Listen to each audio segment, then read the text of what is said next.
안녕하세요. 소개받은 충북대학교의 전진국이라고 합니다. 저는 오늘 환웅 부정론에 대한 비판과 실체에 관한 탐구라는 주제로 발표를 해 보겠습니다. 먼저 목차에 대해서 간략하게 설명드리겠습니다. 크게 본문은 환인과 환웅 두 부분으로 나누어서 목차를 구성했습니다. 2장 환인에 대해서는 이제 환인을 석재환인의 줄임말이라고 또는 그것을 다르게 간략하게 쓴 거기서 따온 표현이다. 그에 대한 일본인들부터 시작된 그에 대한 학설을 이렇게 비판하는 내용이고요. 그다음 이제 세 번째 장에서는요, 이제 환웅 단군 신화 전체에서 이제 환웅과 관련된 내용이 상당히 중요하게 볼 수 있다, 볼 필요가 있다 하는 내용과 그렇다면 이제 환웅의 역사적인 실체를 어떻게 부여해 볼 수 있는가 하는 문제가 되겠습니다. 사실 오늘 저는 이 발표에서 제가 어떤 새로운 학설, 새로운 견해를 내는 건 아니고요. 일제 강점기 일본인들의 그런 단군 연구에 대한 그런 뭐라고 할까요? 그 논리를 분석해 보았고요. 그리고 그에 대한 비판의 논리는 최남선부터 오늘날 지금까지 우리 한국 학자들이 많은 부분 비판을 해왔고 그것을 대응할 수 있는 논리가 좀 어느 정도 갖추어졌다고 생각합니다. 그렇지만 그것이 다수의 견해이거나 대중들에게 많이 알려졌다고 하기는 어려울 것 같습니다. 그래서 제가 어떠한 새로운 견해 학설을 낸다기보다도 최근까지 연구되어 최남선부터 지금의 학자들까지 연구되어 바를 중심으로 해서 일본 학자들의 그런 그 환웅 부정론에 대해서 비판하는 그런 논문이 되겠습니다. 먼저 머릿말 보겠습니다. 머릿말에서는 오늘날 우리가 고조선사를 어떻게 이해하고 있나 그 부분을 간략하게 서술해 봤습니다. 전통시대, 그러니까 조선시대 이전에는 이제 고조선사를 우리가 보통 단군조선, 기자조선, 이렇게 위만조선, 3조선으로 나누어서 인식해 왔죠. 그렇지만 이제 오늘날에는 이제 기자조선이 기자의 실체라든가 기자의 동래 그 부분이 부정되면서 오늘날 학계에서 고조선사에 대한 인식은 단군조선, 위만조선으로 나누어서 보고 있는 것 같습니다. 그렇지만 학계에서 그 고조선사를 시기구분하는 데 있어서 위만조선 이전의 고조선을 단군조선, 그래서 단군조선이라고 부르느냐 그건 좀 아닌 것 같습니다. 단군조선이라는 용어를 실제로는 챕터의 개설서나 교과서에 하나의 챕터 제목으로 잡지만서도 학계에서 실제로 위만조선 이전의 시기를 단군조선이라고 이렇게 일컫는 경우는 잘 없는 것 같습니다. 아무래도 이제 단군이 이제 신화적인 내용으로 구성되어 있고, 그리고 그 단군의 그런 그 즉위연대에 대한 부정에 대한 인식이 좀 크기 때문에 그렇지 않은가 싶습니다. 그렇지만 어쨌든 간에 이제 단군조선이라는 용어는 이제 보편적으로 사용하고 있는 것 같습니다. 이렇게 단군조선이라는 용어를 보편적으로 사용하는 것은 우리가 단군의 실체를 인정하는 그런 보편적 인식이 있기 때문에 그런 거겠죠. 그리고 또 한 가지는 이제 단군을 인격체로서의 실존성 그 부분을 고조선 건국신화와 그리고 단군이 고조선 건국신화이라는 것과 그리고 단군을 인격체로서의 실존성을 인정하기 때문에 단군조선이라는 용어를 보편적으로 사용하는 것 같습니다. 이렇게 단군은 실존성에 대해서 인정하지만 환인과 환웅에 대해서는 대부분 이제 부정적인 인식이 더 큰 것 같습니다. 그래서 오늘 발표에서는 환인, 환웅의 부정론을 살펴보고 올바른 이해 방향을 모색하는 그런 내용으로 발표를 하도록 하겠습니다. 먼저 일본 학자들의 견해를 보도록 하겠습니다. 환인 2장에서 이제 환인의 불교 2장 첫 번째 절은 이제 환인과 환인과 불교의 재석 환인, 그 부분 그에 대한 내용이 되겠습니다. 먼저 시라토리 구라키치의 내용, 구라키치가 설명한 환인에 대한 해석 문제를 보도록 하겠습니다. 시라토리 구라키치는 불서, 경전 아비담의 아비담은 불설 입세 아비담론을 말하는 것 같습니다. 시라토리 구라키치의 논문에서는 그냥 아비담이라고만 이렇게 쓰고 있는데 불설 입세 아비담론을 말하는 것 같고요. 거기서 석재환인의 태자가 전단으로 나타나는 사례를 원용해서 환인의 손자 단군이라는 단군 신화의 줄기가 형성되었다고 하고 있습니다. 근데 이 부분을 이제 비판을 해보면은 시라토리는 단군 신화가 고구려 장수왕 때 만들어졌다고 보고 있습니다. 하지만 그렇다면 이제 불설 입세 아비담론은 그 뒤에 나온 책이거든요. 그래서 시라토리의 말이 좀 이 부분에서 앞뒤가 안 맞는 거죠. 그러니까는 불설 입세 아비담론을 원용하려면 그 경전이 먼저 있어야 되는데 사실 그 책이 뒤에 시기에 쓰여진 책이라는 것이고요. 그다음 불설 입세 아비담론에서는 이렇게 석재환인 전단 이렇게 부자관계로 나오죠. 그런데 단군 신화에서는 이렇게 환인, 환웅, 단군 이렇게 3대 이렇게 그래서 단군이 환인의 손자로 나온다는 것이고요. 그다음 이제 시라토리가 또 언급한 경전은 지도론과 자바안경 내용입니다. 거기서 석재환인과 관련된 내용을 직접 인용해서 추가로 석재환인이라는 명칭이 불설에서 이렇게 따온 것임을 설명하고 있는데요.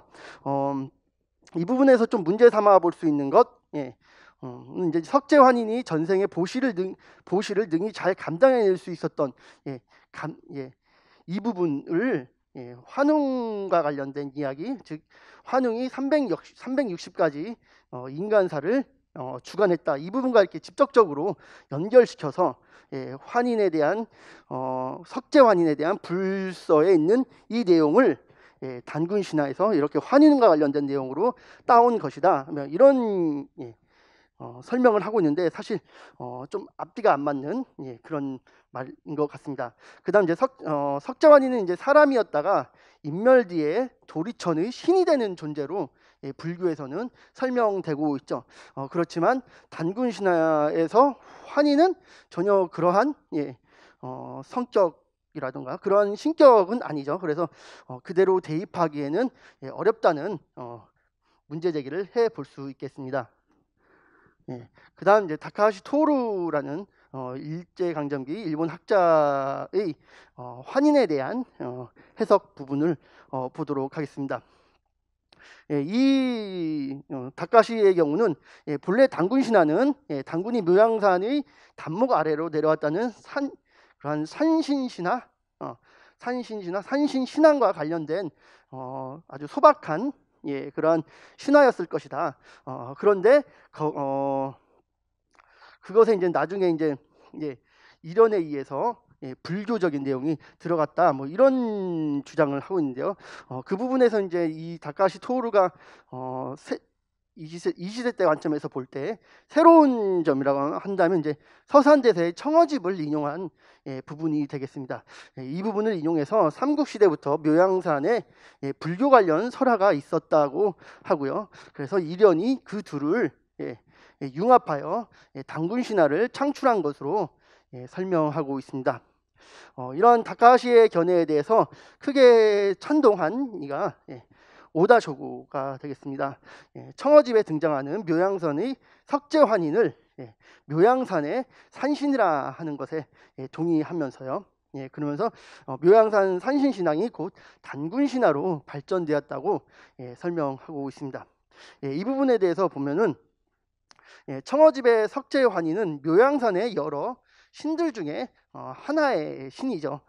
그래서 실제로 청어집에 있는 그 묘양산, 법왕대, 금선대, 이암기의 내용을 보면은 석재환인 외에도 많은 신들이 나온다. 그렇지만 이 다카시나 오다쇼고 같은 오다쇼고는 이 석재환인만을 상당히 강조해서요. 그래서 석재환인만을 부각하는 그러한 식의 서술을 보이는 그런 문제점을 하나의 문제점으로 비판 사항으로 지목해 볼 수 있을 것 같습니다. 그리고 이제 청어집에 인용된 묘양산, 법왕대, 금선대, 이암기가 이 기록이 단군신화보다 앞선다고 단정할 수 있는 그런 논의가 이루어지지 않은 점 또한 하나의 비판 사항으로 지적해 볼 수 있을 것 같습니다. 그 다음 이제 2장 2절 재석신앙과 일련의 가작설 부분을 보도록 하겠습니다.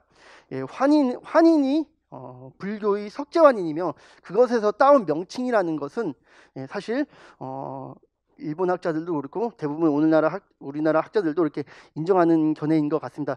왜 그러냐면 이제 삼국유사 고조선초의 환인은 재석이다, 재석을 이룬다, 이런 주가 명확히 있기 때문에 그렇죠. 그래서 재석은 곧 이제 석재환인의 다른 표현이 되겠습니다. 불서에 의하면. 그래서 이제 단군신화 이 부분을 가지고 단군 환인이 석재환인이며 재석신앙과 연결되어 있다는 논진을 피는데요. 먼저 금서룡의 견해부터 보도록 하겠습니다. 그러니까 이만희시류의 경우에는 1차적으로 단군신화를 1차적으로 평양의 선인왕검 연기설화가 먼저 작성되었고, 그 다음 2차적으로 재석신앙과 전단의 약사신앙이 결합되어 환인과 단군에 대한 이야기가 만들어진 것으로 보고 있습니다. 그래서 고려시대 때 유행했던 재석신앙 그것을 상당히 강조해서 서술하고 있는데요. 그것을 서술하는 과정에서 고려사에 나오는 재석원, 재석도량 기사를 이렇게 많이 인용해서 근거로 하고 있습니다. 그렇지만 재석신앙은 고려시대에만 유행했던 건 아닌 것 같습니다. 살펴보면은 신라 백제에서도 재석신앙이 유행했음을, 특히 왕실에서 유행했음을 볼 수 있습니다. 먼저 신라의 경우인데요. 신라의 경우는 진평왕이 내재석궁에 행차했다는 기사, 삼국유사 천사옥대 쪽에 이렇게 재석궁이라는 그러한 궁궐 안에 있었던 재석신을 모시는 사원, 이 정도로 보면 될 것 같습니다.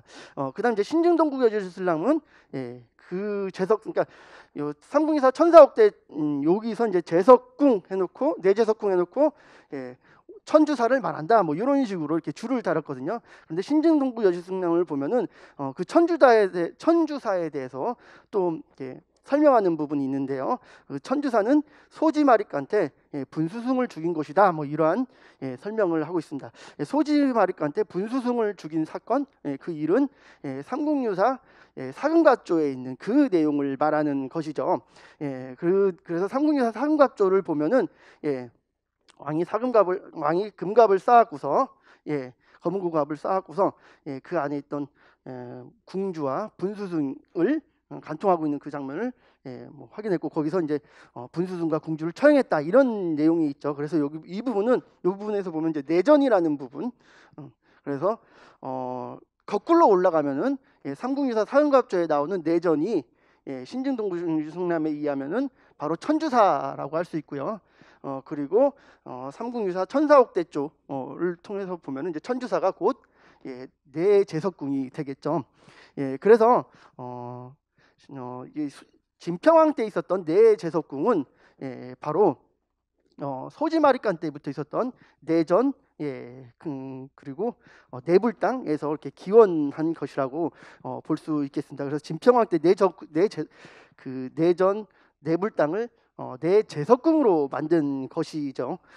그래서 진평왕이 이렇게 내 제석궁을 만들고 그곳에 행차하였다는 것은 왕실부터 제석에 대한 신앙이 있었고 그것을 지배 이데올로기로 활용한 그런 모습을 볼 수 있습니다. 그래서 제석 신앙을 활용한 왕권의 신성화, 특히 이제 진평왕 때의 왕실을 이렇게 성골화하는 그런 작업이 이루어지나요? 그러면서 이제 또 진평왕은 자신이 제석의 호의를 받는 부처와 같은 존재로 이렇게 왕권 강화를 했던 그러한 사례가 아닐까 이렇게 볼 수 있을 것 같습니다. 그다음 이제 백제의 제석 신앙에 대해서 보도록 하겠습니다. 백제의 제석 신앙은 뭐 우리가 익히 잘 알고 있는 익산에 있는 오늘날 터만 있지만 백제 제석사지를 들 수 있겠죠. 무왕 때 창건된 그런 사찰이라고 할 수 있겠습니다. 백제 제석사에 대한 기록은 오늘날 일본에 있는 관세무원기라는 책에 이렇게 백제 시대 제석사에 관한 기록이 있습니다. 639년에 제석사가 화재로 이렇게 소멸되었다가 불사리를 잃어버렸다가 불사리를 다시 찾아왔고서 절을 다시 지었다는 그러한 사료에서 백제의 제석사가 있었음을 이렇게 확인할 수 있습니다. 그래서 이건 저의 견해가 아니고 일부 학자는 이렇게 보고 있습니다. 천신인 제석을 왕으로 동일시하는 왕권 강화 차원에서 제석 신앙이 무왕 때 지배올로기로 활용된 것은 아닐까 이러한 추정의 논문이 있죠. 그래서 이렇게 신라와 백제의 사례를 통해서 보면은 이미 7세기 때에 삼국에 제석에 대한 관념이 있었음을 알 수 있죠. 그래서 이만희슈가 말한 것처럼 제석 신앙이라는 것이 반드시 고려 시대에만 있었고 고려 시대부터 이렇게 성행했던 그러한 신앙이라는 것은 아닙니다. 그래서 이만희씨의 경우에는 이제 고려 시대 때 그런 성행했던 제석 신앙 그것에 입각해갖고서 석자환인 환인이라는 내용이 제석 신앙에 입각해서 환인과 관련된 내용이 단군 신화에 들어갔다 이렇게 보는데 이렇게 삼국 시대에 제석 신앙이 있었던 점을 보면은 그 설이 조금 그렇게 말하긴 어렵게 되죠. 그다음 이제 제석 신앙의 특징을 보도록 하겠습니다. 제석 신앙은 이제 지상에서 가장 높은 수미산 꼭대기에 자리 잡은 제석. 그것은 이제 구체적으로 사람들이 머릿속에 상상으로 그려질 수 있기 때문에 현실적인 신앙관념으로 이렇게 수용되기 쉬웠다고 보고 있습니다. 그리고 이제 천신신앙이기 때문에 그런 신앙의 그런 천신신앙이었다는 그런 신앙의 이념상 고유의 천신신앙과 융합 또는 그것을 대처하는데 마찰이 없었을 것으로 보여지고요. 그래서 이러한 제석신앙은 불교의 어느 신앙보다도 빠르게 이렇게 유입돼서 쉽게 토착화된 그런 신앙이라고 할 수 있을 것 같습니다. 그래서 삼국시대부터 제석신앙을 통해 왕권 강화의 이데올로기로 삼고 호구의 의지를 새기고 장수를 빌고 그리고 점점 후대로 가면서 무속과 쉽게 융합되는 그러한 불교 신앙이 바로 제석신앙이었다고 할 수 있겠습니다. 그다음 그렇다면 이제 환희는 환희는 곧 제석이다 했을 때 그 제석의 의미를 어떻게 보아야 하겠는가? 그 부분 그에 대한 내용이 되겠습니다. 토착화된 신앙의 특징상 제석은 반드시 불교 경전의 석제환인을 말하는 것은 아니라고 생각됩니다. 제석은 하느님의 뜻인 천신 또는 상제의 용어로도 이렇게 혼용돼서 사용되는 경우를 볼 수 있는데요. 실제 삼국유사에 보면은 제석이 그 천제와 이렇게 혼용돼서 똑같은 개념으로 똑같은 의미로 쓰이는 사례를 볼 수 있습니다. 그래서 이때 그리고 그렇게 제석, 천제, 상제라는 말 그 용어가 삼국유사에 나오는 그 텍스트를 보면은 반드시 불교의 제석 신앙의 면모를 보여주는 그러한 문구도 아니고요. 그렇습니다. 그다음 이제 무엇보다도 이제 제왕운기, 제왕운기 이제는 이제 시로 되어 있고 영사시죠. 그러니까 시로 되어 있고 그 시 부분에 이제 사로를 인용해 갖고서 찬자인 이승유가 직접 줄을 단 그런 문헌이라고 할 수 있죠. 그래서 본문에서 단군을 재석지손 이렇게 재석지손 이렇게 표현하고 있습니다. 그리고 재석지손에 대한 주로 그러니까 그러니까 재석에 대한 주로 상제 환인 이렇게 대입되죠. 그래서 환인을 재석이 아니라 여기서는 상제라고 표현한 그런 부분을 볼 수 있습니다. 그래서 환인은 천재 상제와 같은 의미의 하늘님을 뜻하는 이두식 표기라고 할 수 있을 것 같습니다. 그래서 고려 시대에는 이제 사회 전반에 대한 불교적 색채 및 문자 생활이 강하게 배어 있고 그러한 시대적 분위기에서 재석, 석재로 하느님을 재석, 석재로 쓴 것이 아닌가 이렇게 보아야 되지 않을까 생각됩니다. 그다음 이제 3장 환웅신화와 환웅의 역사성 부분입니다. 그래서 3장 1절은 이제 환웅신화가 이제 다양하게 전해지고 있고 그 환웅신화는 단군신화 안에서 상당히 중요성을 띠는 부분이라고 할 수 있다는 내용이 되겠는데요. 먼저 환인 그간 학계 일본인들의 연구부터 지금까지 환웅은 환인과 단군에 비해서 소홀히 다루어졌던 부분이라고 할 수 있겠습니다. 그 이유를 찾아보자면 아무래도 이제 동국통감에서 이제 환웅에 대한 내용은 모두 삭제되었죠. 그리고 이제 일본인들의 경우에는 이제 환인과 단군에 덧붙여진 불교적 윤색을 논하는 것에 연구에 초점이 맞추어져 있었기 때문에 환웅에 대한 논의는 이 환인 단군에 비해서 좀 등한시된 측면이 컸던 것 같습니다. 그렇지만 단군신화 전체 그 안에서 보면은 환웅은 하늘과 땅의 매개자이면서 최초 인간 세계의 통치자이며 교화자로 나오기 때문에 상당히 중요성을 띠는 그런 그런 인물이라고 할 수 있겠습니다. 그다음 이제 환웅신화의 다양성 부분인데요. 그 단군신화는 삼국유사 외에도 신증동부여지승남, 제왕운기, 세종실록 지리지 그리고 묘양산지 이렇게 여러 문헌에 수록되어 있죠. 그리고 내용이 조금씩 다릅니다. 삼국유사와 신증동부여지승남에 있는 단군신화는 우리가 잘 알고 있는 그 곰과 호랑이와 관련된 내용, 그리고 환웅이 웅녀와 이렇게 관계를 가져서 단군을 낳았다는 그런 내용이죠. 그리고 제왕운기와 세종실록 지리지에 있는 내용은 환웅이 손녀에게 약을 먹여갖고서 사람이 되게 하고 단수신과 결혼하게 해서 단군을 낳았다, 이러한 내용. 그다음 세 번째 이제 묘양산지에 있는 내용은 환웅과 백호 사이에서 단군이 태어났다는 내용으로 되어 있습니다. 그래서 이렇게 모든 유형의 단군 신화를 보더라도 이야기 중점적 차이는 환웅 부분에서, 환웅 신화에 관한 내용에서 상당히 많은 차이를 다양성을 보이고 있습니다. 그리고 그 환웅 시대, 환웅과 관련된 내용에서 이야기 다양성과 여러 샤머니즘, 토테미즘적 화소가 단군 신화의 고유성 및 전통성을 대변해주는 부분이라고 할 수 있겠죠. 일제강점기 일본인들의 연구는 환웅 부분의 내용을 소홀히 하였고 삼국유사 외의 이본에 대한 조사 및 비교 검토가 이루어지지 않았죠. 이런 기초적인 부분이라 할 수 있겠는데요.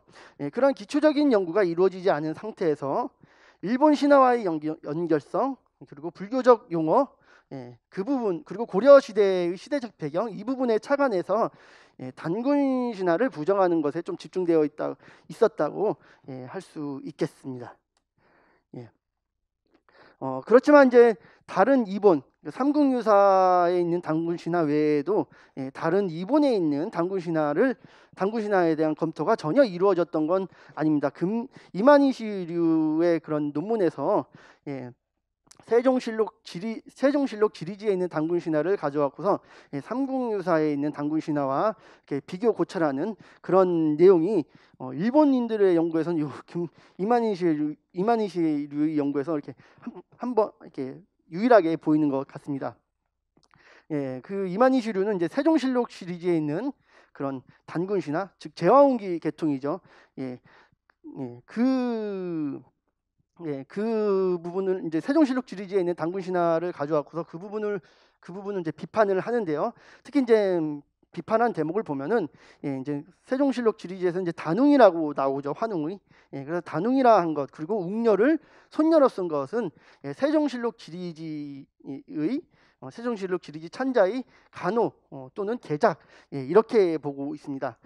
그리고 단군이 모계의 증조부인 단웅으로부터, 그러니까 모계의 증조부라는 것은 환웅이 손녀에게 약을 먹여갖고 사람이 되게 하고 단수신과 관계를 가져갖고 단군을 낳았다. 그렇기 때문에 환웅과 단군의 관계는 외증조부 뭐 이렇게 되는 것이죠. 그래서 외증조부로부터 성이 이어지는 것은 개작된 것을 폭로하는 꼴이다. 뭐 이런 식으로 세종실록 지리지에 있는 단군 신화를 비판하고 있습니다. 그렇지만 이제 그래서 이제 세종실록 지리지의 단군 신화를 또 다른 유형의 단군 신화로 보지 않고 이미 삼국유사에 있는 걸 가지고 개작한 것, 다시 가공된 것 이렇게 파악하고 있는데요. 이 부분에 대해서 제가 이렇게 비판을 해보자면, 단수신이 등장함으로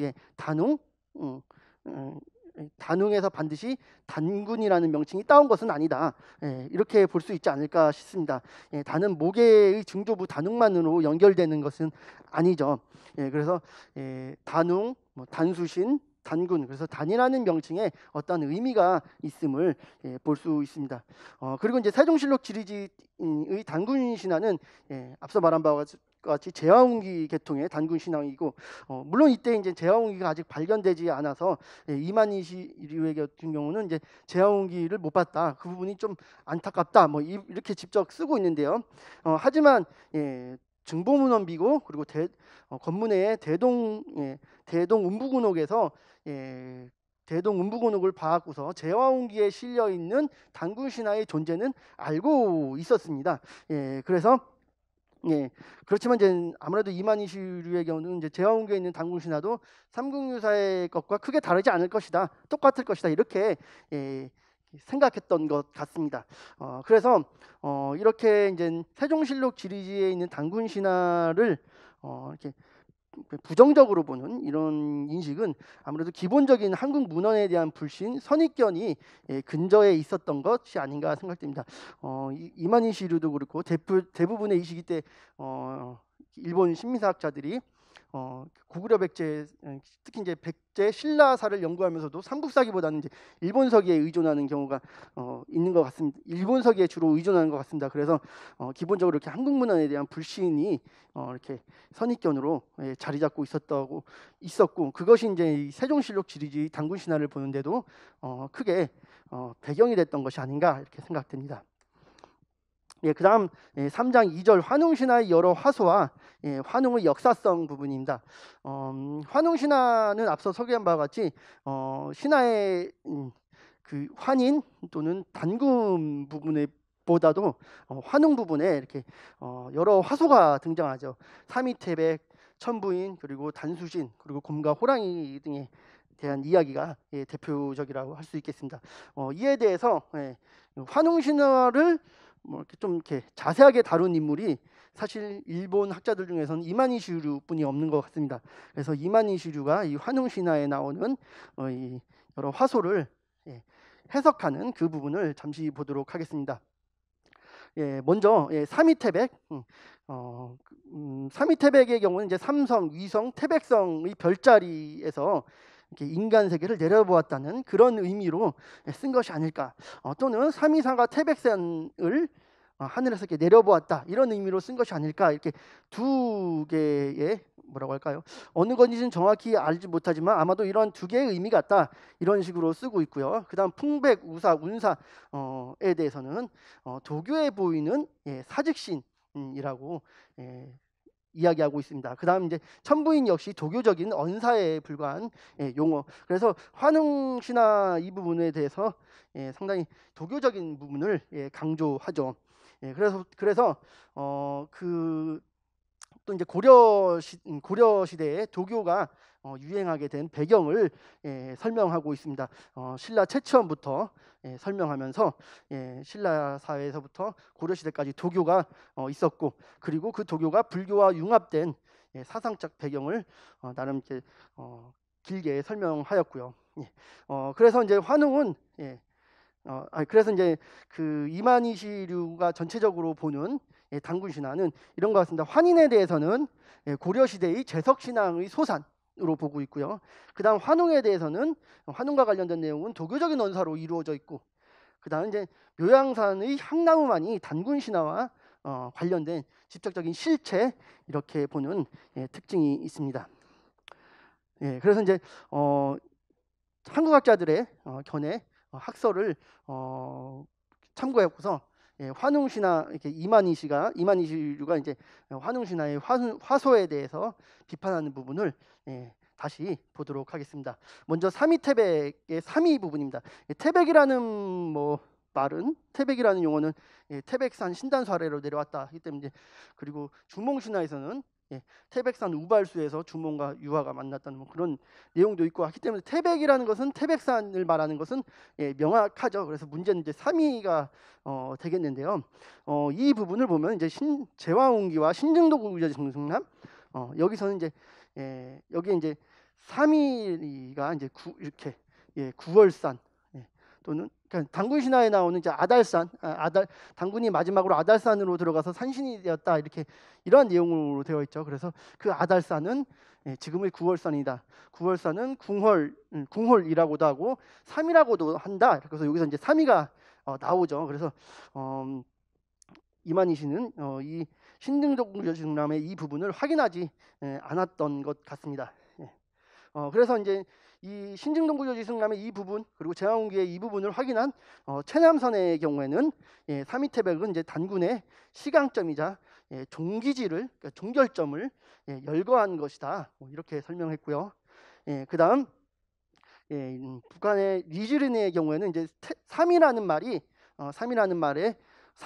찾아보면 이제 상서, 순전과 우공편에 삼이산이 등장한다. 그 삼이산은 중국 서쪽 끝에 있는 산이다. 그렇지만 단군 신화에 나오는 그 삼이산을 중국 서쪽 끝에 있는 산으로 볼 수는 없다. 그것은 아마도 하얼빈에 있는 완달산을 말하는 것이다. 이렇게 해석했고요. 그래서 이제 그리고 또 한 가지, 이제 최근에 우리나라 연구자가 쓴 바에 의하면 단군이 최후로 돌아간 삼이산은 장군이 최후로 돌아가 산신이 되는 곳이기 때문에 그가 태어난 태백산으로 보아야 한다. 그러니까 처음부터 처음부터 단군이 종기지가 종착점이 앞에 나올 리가 없다. 그래서 요 신종원 선생님의 경우에는 이렇게 그 태백산을 다른 말로 삼이산이라고도 불렀던 것이 아닐까. 그래서 삼이라는 이름 또한 궁홀, 아사달처럼 우리의 순수 토박이 말로 보아야 한다. 이렇게 해석하고 있습니다. 그다음 이제 천부인에 대한 내용이 되겠습니다. 천부인은 환웅이 이제 환웅이 아버지인 천재로부터 공식적인 승인 또는 명령의 의미로 받은 증표이자 하늘로부터 정통성, 신통력을 확보하는 인장과 같은 신표로 단군 신화에 나타나고 있죠. 그래서 신화의 내용 안에서 보면은 천부인은 적합한 표현이고 도교적 언서로 볼 문제는 아니죠. 문제는 이 과연 천부인 세계가 무엇인가 하는 내용이 될 것 같습니다. 이에 대해서 최남선은 동북아시아 건국 신화의 다른 사례를 통해서 이렇게 거울, 검, 관을 말하는 것이 아닐까, 이렇게 추측하였고요. 최근에 한국학자 김태곤 선생님의 경우에는 이제 영력의 상징인 칼, 거울, 요령, 이 세 가지의 무구를 천부인이 아닐까, 이렇게 해석하기도 합니다. 이 부분보다 이제 진짜 중요한 것은 이제 환웅이라는 인물의 환웅이라는 화소의 실체 및 역사성이 되겠습니다. 단군은 고조선 시대의 실제의 수장을 말하는 것이므로 모든 사람들이 대부분 이제 최근에 우리 학계에서는 이제 실제의 인물로 인정되어가는 분위기입니다. 하지만 환웅은 여전히 영적인 존재 또는 한 문화 집단을 상징하는 화소로 연결지는 경향이 우세하죠. 하지만 이제 환웅을 신령, 산신과 같은 영적인 존재로만 취급한다면 천부인과 같은 실물을 지니고 있거나 사람들을 통치 교화했다는 내용은 성립하기 어려운 모순적인 그 안에서 모순적인 내용이 되겠습니다. 단군이 실존의 군장이었는데 산신이 되는 것으로 신격화되었듯이 환웅 역시 신화의 구조 및 내용상 충분히 인격체로서 그 실존성을 부여해 볼 수 있을 것 같습니다.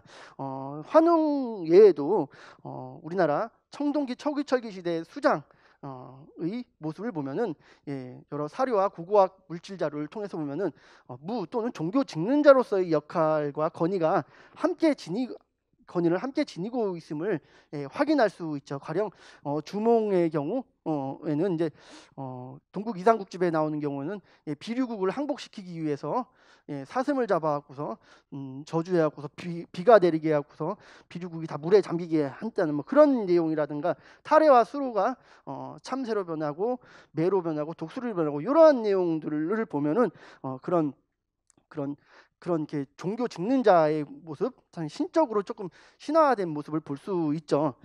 환웅이 풍백우사 운사를 거느렸다거나 곰과 호랑이와 소통이 되었다고 하는 등의 이야기는 사실 주몽, 탈해, 수로의 사례와 성격상 크게 다르지 않은 것 같습니다. 우리가 주몽, 탈해도 역시 토암산의 산신령이 되었다고 하잖아요. 그래서 주몽, 탈해도 이렇게 신화적인 내용이 상당히 많지만 이 주몽과 탈해를 그 가상적인 인물로 보진 않잖아요. 실존의 인물로 보고 그렇습니다. 그래서 환웅은 고조선의 역사 안에서 재정일치 사회의 왕을 직접적으로 제시한 존재라고 할 수 있지 않을까 그렇게 결론 지은 것이 이 제 발표의 마지막 부분이 되겠습니다. 맺은 말 부분은 생략하도록 하겠습니다. 마치겠습니다.